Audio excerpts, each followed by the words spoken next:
السلام علیکم ملګرو د کراچۍ په خاوره باندې د مناظر اسلام مفتی محمد ندیم صاحب انټری او بیا د یو منکر حدیث پرویزی سره زبردست مباحثه ټول ملګري خامخا واورئ او د دوی چې کوم اعتراضات دي د منکرینو حدیث او د دوی چې کومې ډکونسلي دي نو دا یاد وساتي او په ذهن کې فټ کړئ او د مفتی محمد ندیم صاحب د حفاظت لپاره ډېرې دعاګانې وکړئ.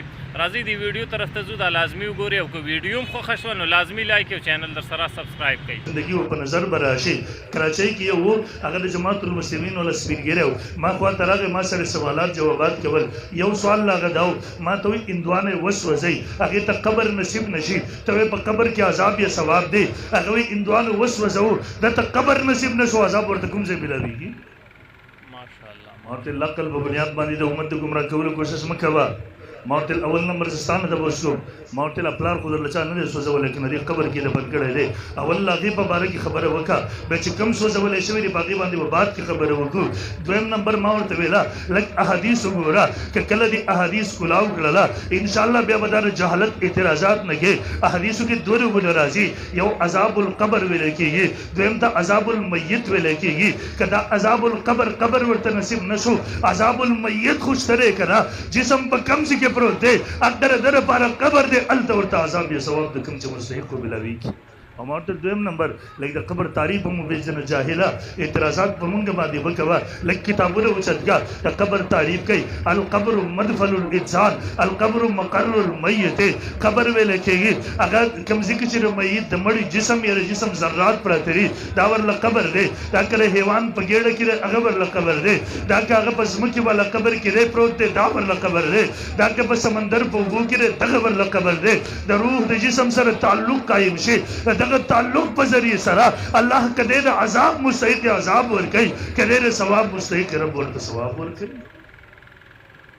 بیا ماته وي خان دا د حیوان په ګېډه کې دا حیوان ګېډه دی لپاره قبر د مونته لوته ورله قبر دی. ماته وي چې دا ورله قبر دی په دې کې ورته عذاب دی ثواب ملاويږي. ماته وي بیا دې حیوان ته ولې نه محسوسېږي چې په دا ورله قبر وي دلته ورته عذاب ملاوي دی، بیا دلته ورته دلته ولې پته نه لګېږي؟ ما ورته ملګري د حیوان ته پته نه لګېدل د دې خبرې دلیل سو چې ته عذاب نه ملاويږي. ما ورته آو دې ماته وي آو ما ورته زدر نه تبوس کو ما یو کسره باسو ما ورنه تبوس کو دغه سي د لاسه ماره وریو ما دغه سکون ورکللو. ما ورته درد کوي تانه درد کوي تاسو ته پته لګېږي؟ تاسو ته محسوسېږي؟ خو خدای ما ته هم پته نه لګېږي. اوس ما ته پته نه لګېدل د دې دلیل سو چې تکلیف نه ملاويږي. په دنیا کې یو انسان د بل انسان تکلیف نشي محسوسولی، بیا هغه خو عالم برزخ ته تللی دي او دا حیوان په دنیا کې دی. دنیا والا به د قبر والا د برزخ والا حالات څنګه محسوس دي؟ برحال دا عقلي ډکوسلې دي، دغسې عقلي اعتراضات نشته چې هغې جوابات نشته. الحمدلله دغې ټولو جوابات سره خو زه درته بنیادي او قاعده وویمه دا قسمه اعتراضات کول بې ځای دي. ګوره دنیا کې جسم اصل وي، روح د هغې تابع وي.